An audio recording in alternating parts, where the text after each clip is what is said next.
Welcome back to Les Schwab Tire Center's Outdoor GPS. It's time for Owin's Field Report, sponsored by Les Schwab Tire Centers. Well, my report's pretty simple. Opening day of Oregon City soccer. Yes, I was unable to get on the water yesterday. My daughter had her first soccer game. They won handily, and congratulations, young ladies, for playing awesome. I mean, really. Both teams played very, very well. It's actually a lot of fun to go watch. I'm sure a lot of you have been there, but that was my day. It worked out well, but there was a lot of fish caught yesterday on the Columbia from buoy 10 all the way up. I mean, it was one of those days where, I mean, every report in the morning was the same. Oh my God, man, there's fish getting caught everywhere. But it seemed like by the time I was getting those reports, 10 o'clock, 11 o'clock, noonish, things had really slowed down in most areas. Some areas stayed pretty consistent, but certainly there's plenty of fish out there. In a little bit, we're going to show you the fish numbers that are currently going on. Things are going to change, though, right? Now, below Bonneville, we have a closure coming up on the 15th, which, believe it or not, that's actually, with 300-plus fish over the dam, yeah, really, it's just the craziest thing. Oh, but don't forget now, when they pull all of us off, the kill nets, they're going to be out there, for like a month. We'll see how things work out. We'll find out a little bit more, maybe what the thoughts are from a professional, Bill Monroe Jr. here in just a little bit. But yeah, it's real frustrating understanding that that's going to happen. But at the very least, it is. But overall, if you can get out between now and the 15th below Bonnie, oh boy. I mean, it's been really, really good. That can obviously change, but there's some great options in other areas as well. Up and down the coast, the bays, on the outside in the bubbles, those are open right now. Again, check your regulations, Nehalem, Tillamook, and all those areas. Things are good. And on, I believe it's Wednesdays and Saturdays, again, verify, you can retain wild Chinook in some of those areas. But it's like peppered on a map. You have to look and see where you can and can't, okay? It's really important, all right? I can't stress it enough. Much like Richard mentioned just a little bit ago, don't pay him any more than you have to. Make him earn it, right? So there's some great options that are out there, and hopefully that'll continue. And if you're like me, the weather that's coming up this week is not the best for elk and deer hunting on the west side or the east side, but if you play it right, water holes and stuff like that, wallows, could be interesting.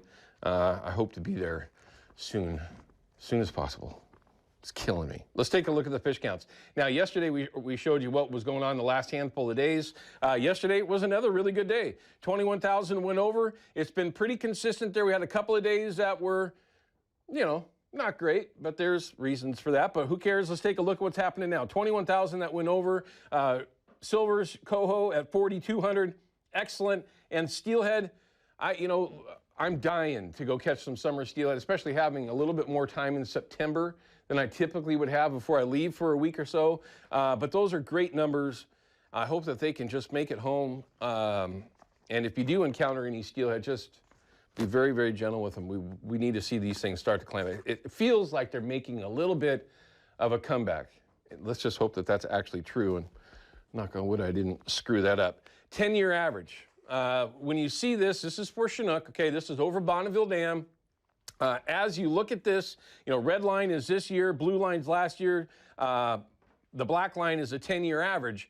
If you take a look at these numbers, these are really, really good. You can see, of course, there was a dip here not long ago, but with these pretty significant spikes, it's staying solid at 21,000. It's not like last year, but we got plenty of room to see this just vault again and then start to work its way down, which is totally, totally normal.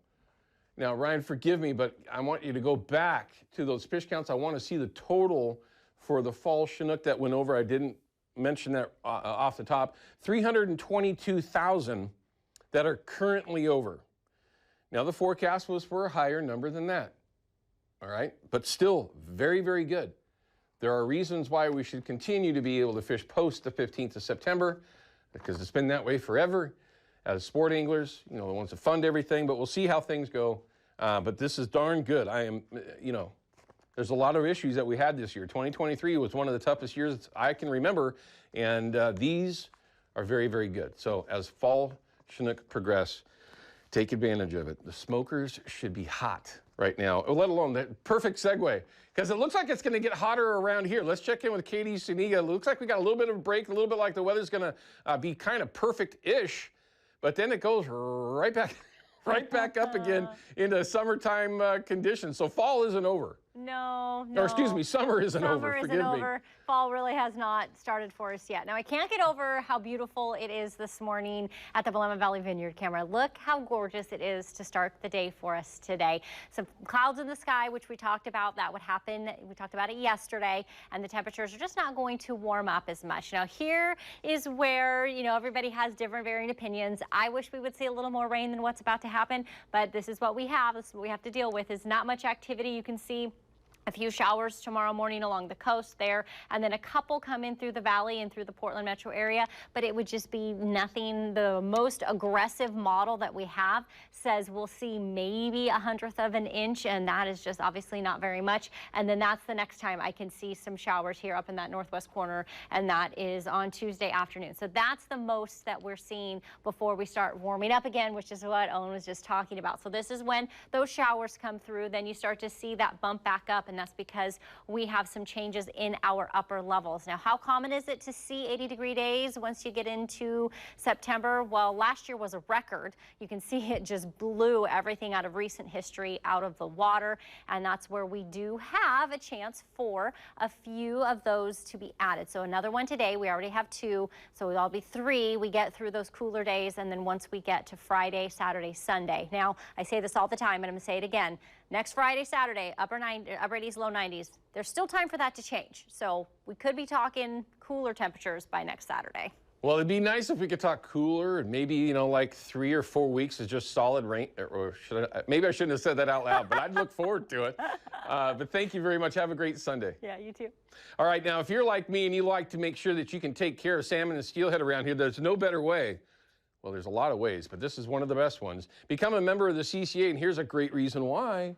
The Columbia River Gorge chapter has got their banquet coming up the 16th. It's this upcoming weekend, and it's a great way you can meet some really great people. Also, maybe join the CCA if you haven't already. Maybe find a reason why that might be something for you, or at the very least find out maybe it's not, right?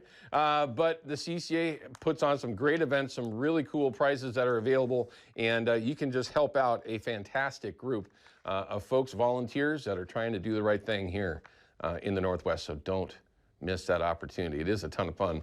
And if you get lucky, you can come home with something kind of cool. A lot of it actually is really cool. They do some good stuff. Anyway, all right, we're going to cut to a quick break. When we come back, I'm going to have my good friend, Bill Monroe Jr. on. He's the owner-operator of Bill Monroe Outdoors. He's on the water. They've already had quite a bit of success this morning chasing some salmon around. Let's hope that the technology holds on, and we'll see if we get lucky. Maybe we can see a fish get hooked while we're talking with them here in just a little bit. Don't go anywhere. Outdoor GPS is brought to you by P-Line, because we fish, by CCA Oregon, fish-focused, member-driven, and by Hawken Fishing, perfection in fishing gear.